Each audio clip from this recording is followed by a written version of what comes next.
Hello, good evening. It's time for some late night maths. So what I'm going to explain to you tonight is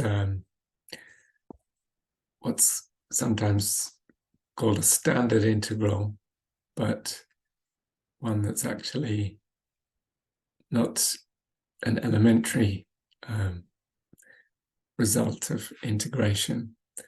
So it's something that you've probably seen before, but many times, but depending on your background, you may not have learned where this formula comes from.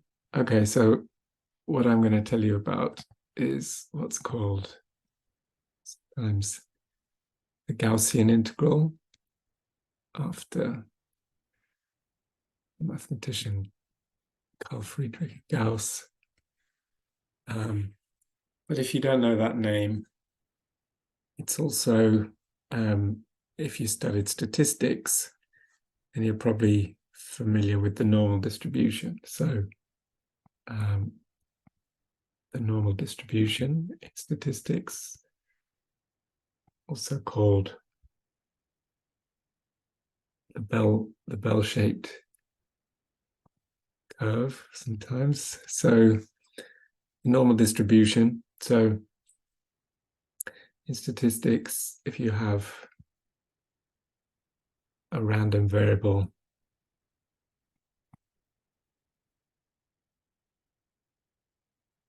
so a continuous variable x, which, and then you write something like this. So n stands for normal, and then you have these two parameters, mu and sigma squared. So that's the normal, it's called the normal distribution.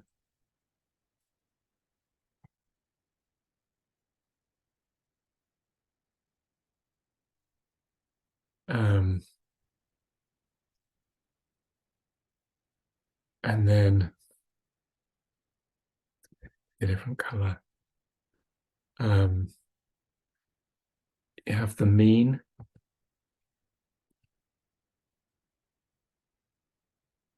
mu, and then the standard deviation squared.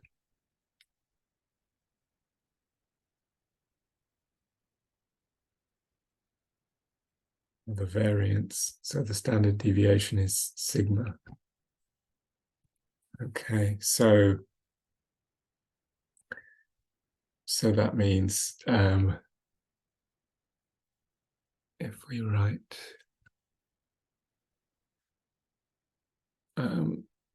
this random variable, then expected value of x is mu, expectation, and the variance, which is the square of the standard deviation, that's sigma squared. Okay. Okay, so that's the properties of this random variable. So then what you often get in statistics then is you're given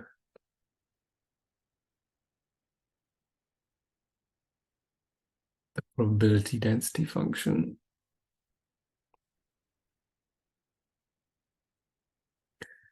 So then the probability density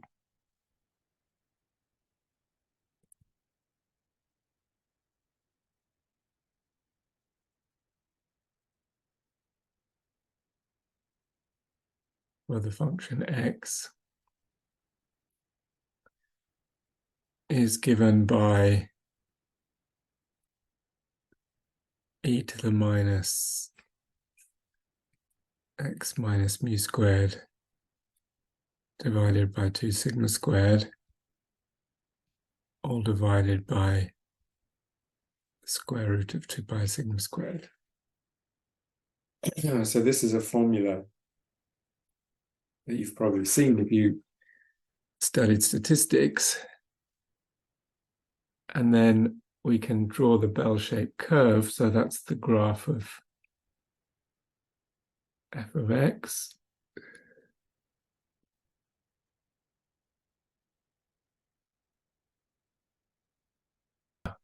It's my bell-shaped curve. This one looks like it's got quite a large value of sigma. It's not a very pointy bell. It's quite a squashed bell. Anyway, let's put x there, and then this is the graph of f of x against x. So, so then what do you do in probability theory if you're given a continuous probability distribution? Well, it allows you to calculate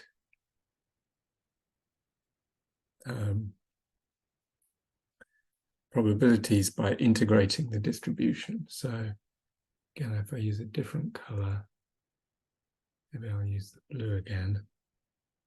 So if we pick a value, I'm just going to say x naught. Also, it's probably good to sort of notice that when x equals mu, that's the maximum of this function. So this is the value mu. And then if we want to work out the probability that the random variable capital X is less than some fixed value x naught, what we would do is work out the area under this graph. Okay, so what we can say is that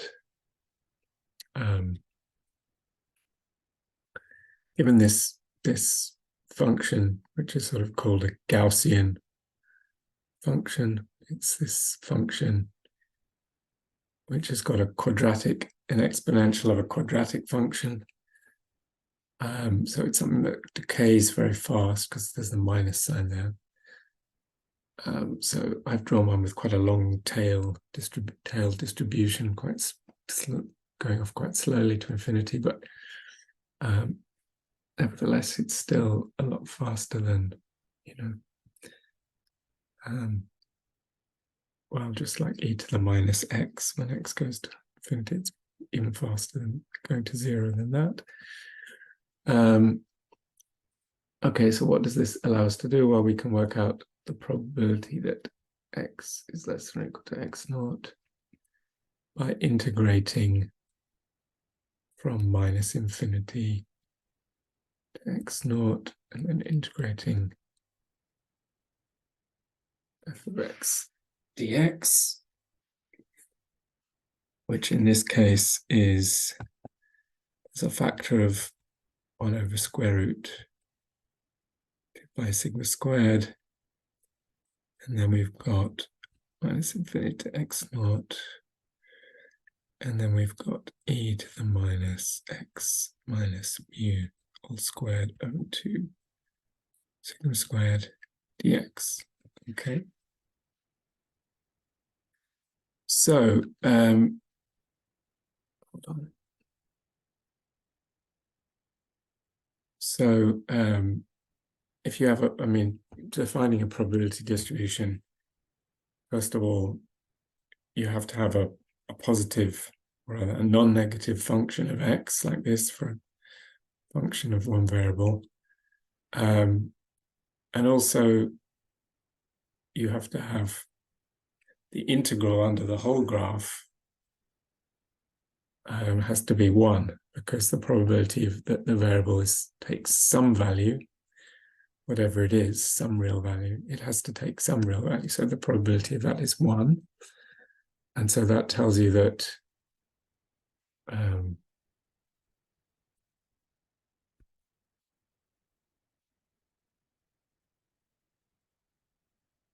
so if you've got this probability, whoops, sorry, I wanted to say probability density function.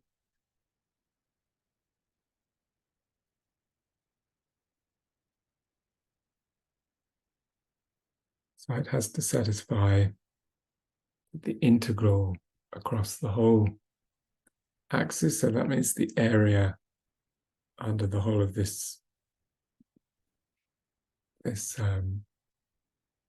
bell-shaped curve here, right, in red, that has to be 1. So if we do the integral fx dx, so whatever density we took, whatever function we took, if it's going to be a probability to define a probability distribution, then the integral of that has to be 1. And in this case, that means that we must have this integral being 1.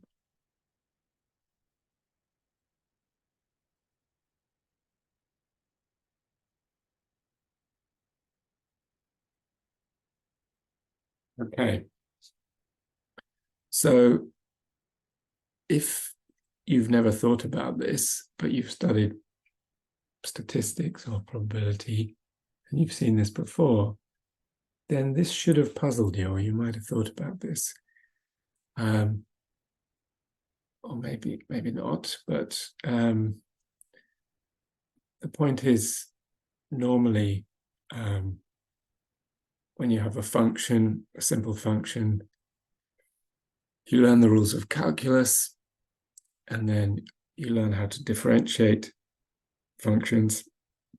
And then after you've learned how to differentiate them, you start learning how to integrate.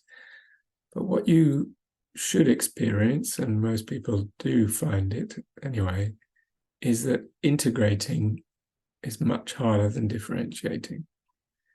And that's not just because there's something that you're actually somehow not as good at integrating as you are at differentiating. That's simply an intrinsic fact about integration, that if you have some functions that you understand well and you know how to differentiate them, you know what their derivatives are, that doesn't at all guarantee that you can integrate them in terms of other functions that you already know. And this is a case in point. It's sort of one of the most important examples. When you study the normal distribution and you try and estimate probabilities, for example, in statistics, you often assume that some data satisfies a normal distribution. So, for example, if it was, the heights of adults in a population or shoe sizes. So if we're measuring height in a population, then typically we'll see that there's a mean population, a mean height in the population.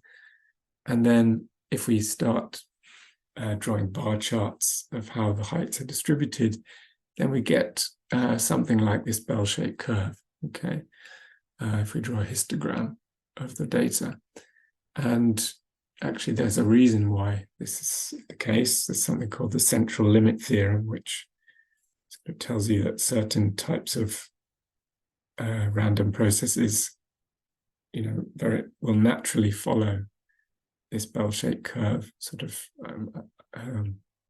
So it's really an ubiquitous distribution that describes lots and lots of different types of data.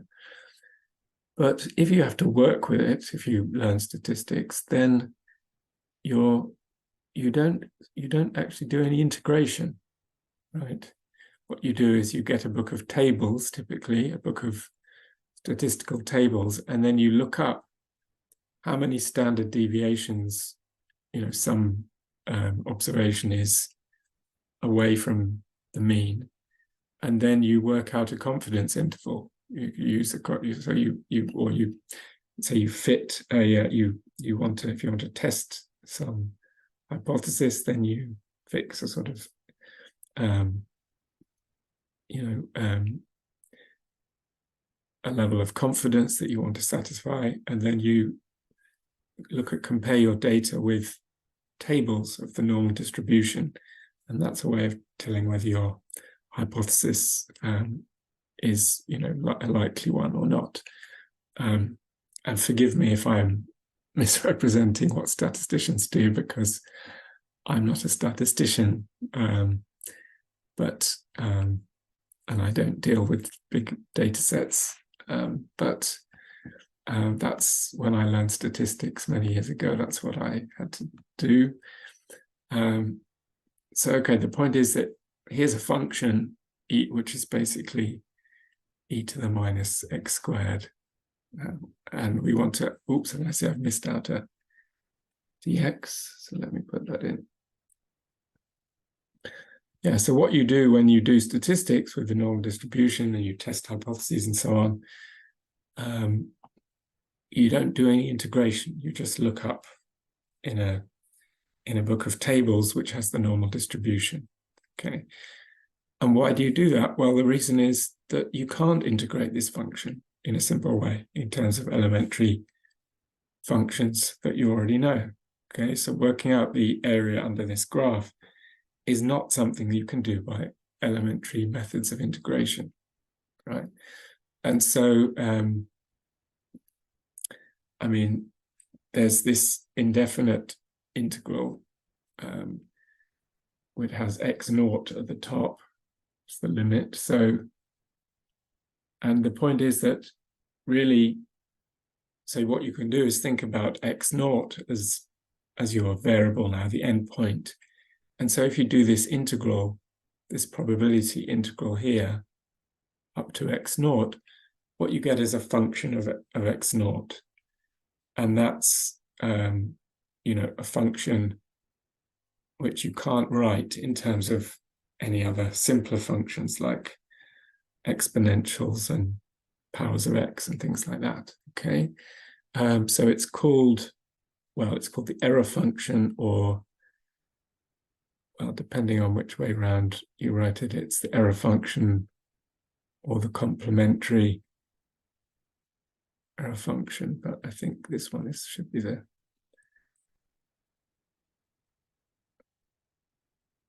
complementary error function.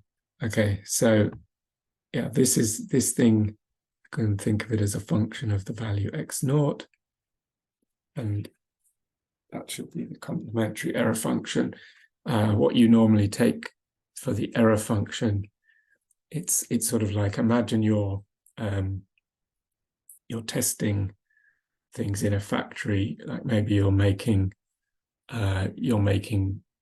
forks in a factory, and they have to all come out a certain length from the machine, but then a few of them will be a bit too long. So that's sort of the error, the number of errors that you make, and that would be the area sort of under this thing that I'm drawing in red. So this would be like the error. So that would actually be, if we took the value x naught, well, let's actually do it like this. Let's go from x naught. So let's say x naught is the value, the maximum length that we want for our forks in the factory, and so anything bigger than x naught would be a mistake, and that means that the remaining error, so the bit that I've filled in red, that's the error, which is, in this case, is the probability that x is greater than x naught. Okay, and that would be the integral from x naught up to plus infinity of the same function, which would also be the same as 1 minus the integral that I've written down here. So the red integral is normally what you'd call the error function, and then the one that I've shaded with blue lines, that would be the complementary error function. So the two things add up to 1. Okay, so that's the way it's defined. But anyway, so you can go and look that up if you're interested to know about this. It's about what the error function is. You can go and find out about that. And what you're looking up when you're looking up your tables of the normal distribution in statistics is essentially the values of the error function or the complementary error function. Okay, so that's what you do. So the point is, yeah, we can't, even if we're doing statistics, we can't really find out this value for a given x naught. We can't find what this value of this probability is in terms of other simpler functions. So, we have to calculate this error function or complementary error function. And then we have to, essentially, you have to find, good approximations to that integral. But then, it's the same as if you take a function like e to the x, well, how do you find the values of that function? Give me an x and say work out e to the x. Well, you said that's a simple function, but what do? You put it in your calculator, and your calculator essentially has a table of values sitting inside it, and it just calls the values from the table and prints out the answer to you when you press the button. So your calculator, when it's working out e to the x or sine x, something like that, it's essentially looking up it has an internal table for values of certain functions. And so you're not really doing anything different. The only time you really evaluate a function is if something like x squared, if you actually take a number and square it, then you're actually calculating the value. But otherwise, you're just using a lookup table. Okay, so all functions essentially are kind of lookup tables, but obviously, if you have particular simple functions, you can build other ones by various processes to find them. So anyway, you shouldn't think that this function is necessarily much worse than something like an exponential, but it's not. It's certainly somehow more complicated because it involves integrating an exponential. So that's to find a probability. But then the first thing to answer is this thing that I've written down here. Why is this total probability equal to 1? So that means that if I just go back to this graph, why is the total area under this bell-shaped curve 1? So what that means is that we should be able to integrate this function at least between minus infinity and infinity. So first of all, I'm going to just sort of write down something, is that if we rescale and shift x, then what we get is the standard normal distribution.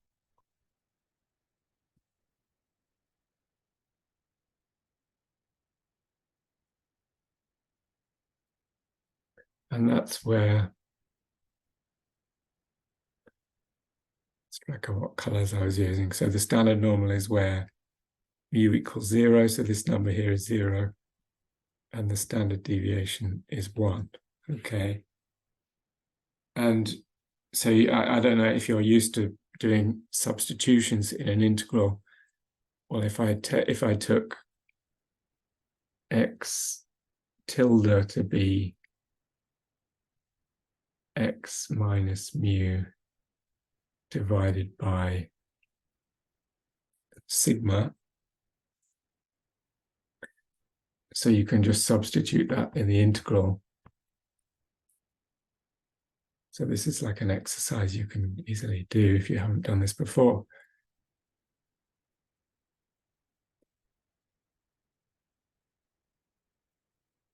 And then after that, I'm going to just drop, sorry. And what I would do is drop the tilde. So the tilde is the little wiggly accent, sort of Spanish accent on top of the X here. If I drop the tilde, then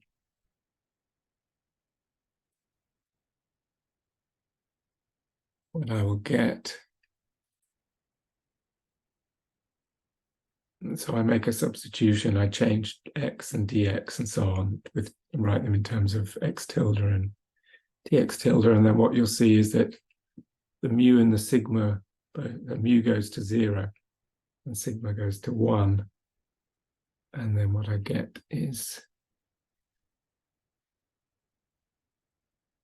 the integral of 1 over root 2 pi. So, I mean, this is just a special case, if you like, the standard normal distribution. But then, as you probably are familiar with, if you've done statistics before, you can always get every normal distribution, you can get it by shifting the value by the mean and then dividing by the standard deviation. So you can always go back and forth between any normal distribution and this standard normal distribution. And so if you like, all the facts, all the properties of this any normal distribution just come from this standard one. So that's what we need to really work with. So then the question is, here's an integral. Why is this equal to 1? Okay, so this is really the main question that I want to answer. So why? So I mean, the point is, yeah, you look in your book of tables, and from your tables, you know that as x gets larger and larger, the area under the graph up to x gets closer and closer to 1. But there's this factor of square root of 2 pi, and where does that square root of 2 pi come from? So why does that make sense? Okay, so now what I want to do is show you how to prove that. So we're just going to, we can forget about probability distributions and statistics, and we've just got an integral. So really the main thing that I want to deal with now is evaluating the Gaussian integral. And the way that I'm going to do it uses polar coordinates. Okay. So I was very lucky when I learned statistics at school, and I learned calculus. One of my teachers showed us this evaluation of this integral. And so it's something that always stuck with me. It was one of the first sort of nice, well, I don't know if it was the first, but it was one of the, well, it was some result in let's say an analysis that really struck with me. But it's not just ordinary. So the method I'm going to show you. So I don't know a really elementary way to do this, or at least I don't know by heart a really elementary way to do this just using single variable calculus. Okay, you have to use 2 variable calculus. So what I mean when I say polar coordinates in the plane, I might make another video about how to do this in 3 dimensions and higher dimensions as well, which is related to spheres. I think I'll make a video about that too, but now we're just going to do it in 2 dimensions. Okay, so the point is, yes, somehow there's a trick here. So the question is, what do we want to do? We want to work out this integral. So let's say we didn't know about square root of 2 pi. Okay, we're just saying what in hell is this integral? Okay. Well, okay, if we do know the answer, we kind of got an advantage, because if you've got a square root of 2 pi, that suggests that we might want to square it to get 2 pi. So let's call the integral I.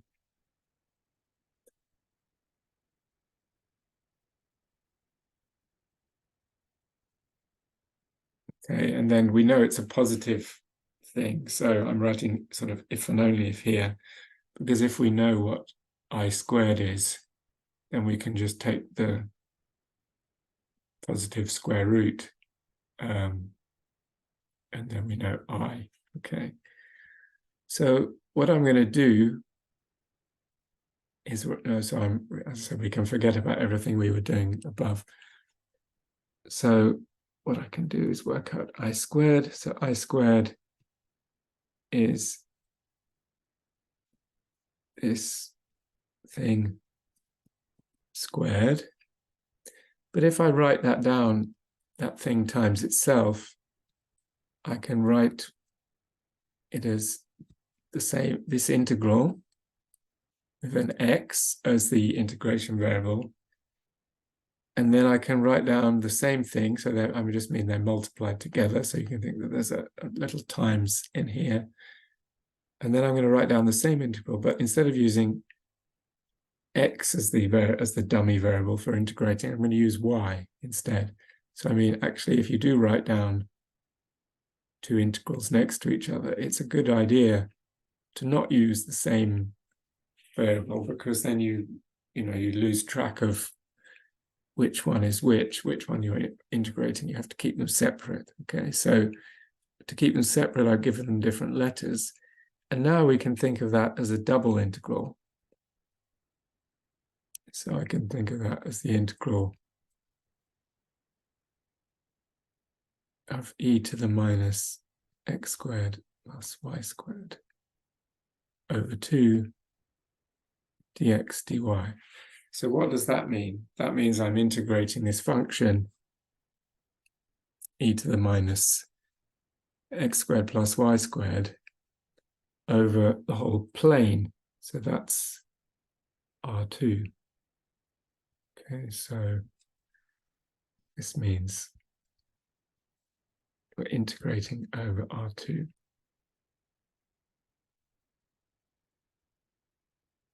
All right. But now the point is, R2, well, we've written things in Cartesian coordinates, but we can also write this in terms of polar coordinates.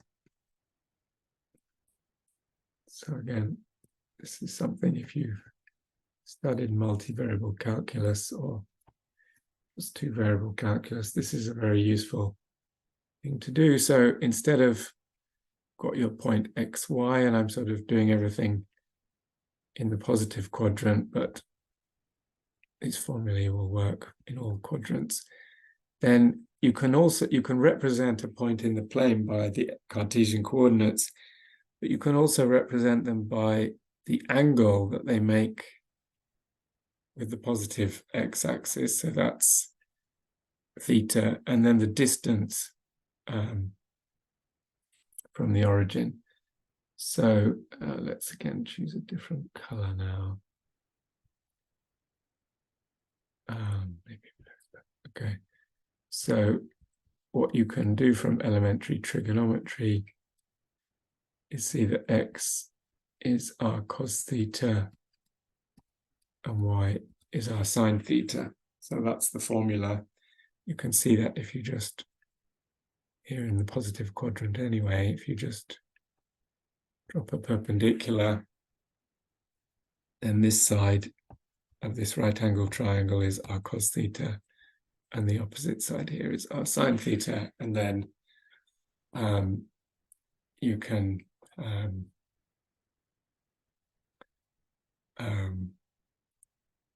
make that, extend that around to the whole plane, not just this first quadrant. So it still works if you know the properties of sine and cos.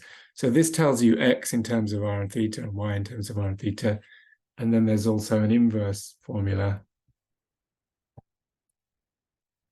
which tells you, well, r in terms of x and y, and theta also in terms of x and y. So basically, well, I'm going to be a little bit cagey about this, but r is going to be square root of x squared plus y squared. So the distance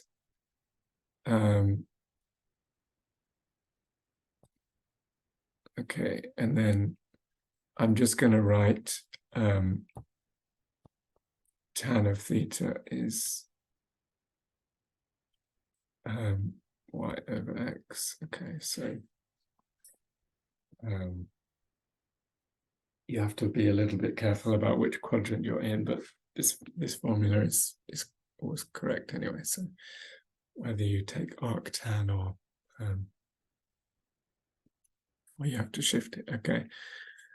So now what do you do? Well, the point is that you can now change the integration, so you can do a substitution. So the thing to notice is that in this exponential, we've got x squared plus y squared, which is r squared. So what we want to do is write the integral in polar coordinates. Okay, so this part is easy. This integrand is just e to the minus r squared over 2, because x squared plus y squared is r squared, squared radial distance. But the difficult part is what you call the integration measure. So the dx, dy, what does that give you? That's like a little sort of square element. You can think of that as sort of an infinitesimal square in dx, dy, in sort of xy space, little infinitesimally small square. And what happens if you try and formulate that in terms of r and theta? So the way that you do that is you calculate what's called the Jacobian, the transformation. So if you haven't studied several variable calculus, this is sort of like any kind of integration by substitution. That when you do a substitution, you also have to change the integration measure, which is like the dx part. So when you just have one variable, you just replace dx in terms of the new variable that you're going to use. But when we have two variables or more, then we have to do this thing called the Jacobian. Okay, so so what we do is we write dx, dy, and then we write it, well, there's different notations, but the formula for how the measure changes is that this is dr d theta multiplied by something here in front called the Jacobian determinant. So this thing is called the Jacobian determinant.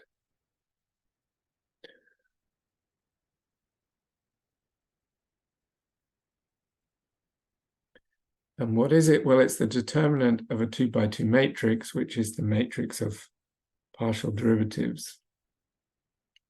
So some people put 2 lines in front of it, but I'm just putting 1 line.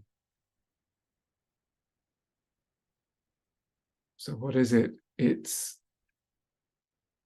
the determinant of a 2 by 2 matrix, which is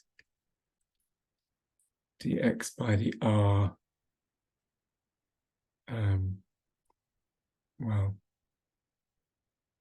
which way around we write it, it's not going to matter. But yeah, okay, whether you take the matrix or the transpose matrix, there's a question of definition. So maybe I'll put y on the top, dx and dy on the top like this, but it's not going to change the answer. It's a question of definition. Okay, so I'll put dx, dr, dy, dr, and then dx, d theta, dy, d theta.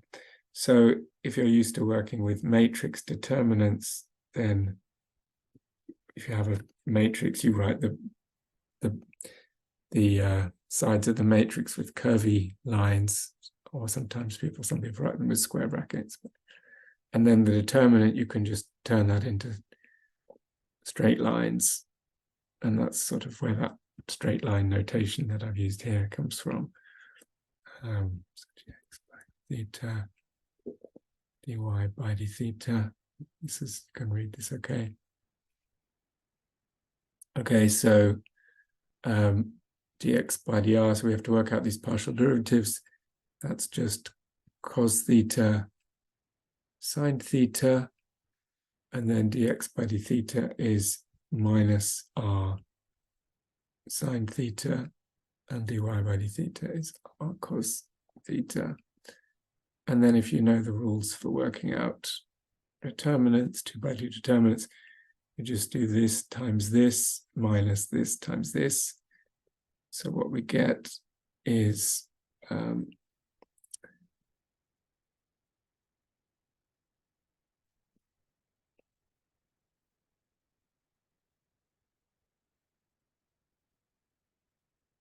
okay. And then let's get rid of that.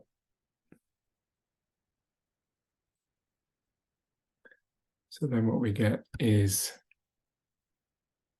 r cos squared theta minus r sine squared theta, which is r times cos squared theta sine squared theta, but cos squared plus sine squared is 1, so that's just r, okay?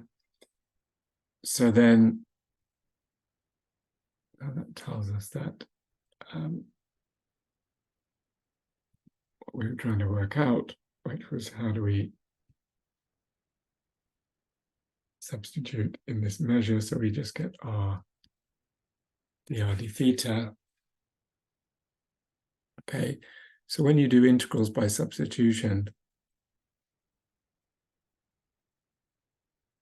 we've got, I'm just going to write r2 because we're integrating over r2. I'm being a bit sloppy here, okay? And that just means that x and y are both going minus infinity, plus infinity. So now I'm going to be a bit more careful. When we integrate in polar coordinates, if you think about polar coordinates, then r goes from 0 to infinity. The distance from the origin can be anything from 0 to infinity if you're at the origin, and then be as large as you like. And then theta, well, the polar angle in radians goes from 0 to 2 pi. And then now we just substitute everything. So x squared plus y squared is r squared. So this is e to the minus r squared over 2 times r dr d theta. And then now, if you look at what we've got, this is pretty neat because this is I squared, which was the thing we started with here on the left. And actually, there's an integral that just has r, and then an integral with just theta. And they're totally separate. There's no functions that mix up r and theta. So we can write this as the integral from from 0 to infinity of r e to the minus r squared over 2 dr times the integral from 0 to 2 pi of d theta. Okay, and I'm not writing a times in the middle, but you can see that they separate. So now the good thing about this is if you know the chain rule, then you can see that this function, the integrand in r, is a total derivative. This is minus d by dr of e to the minus r squared on 2. So what we get if we integrate with respect to r is minus e to the minus r squared on 2, evaluated between 0 and infinity, and then times, we just have theta evaluated between 0 and 2 pi. So now if we work out each of those two integrals, we see that at the top end, this thing goes to 0. So this is 0 minus, what do we get at the bottom end? We get minus 1, because e to the power of 0 is 1. And then this integral, we just get 2 pi minus 0. So this is equal to 2 pi. So therefore, I, which is the integral we started with,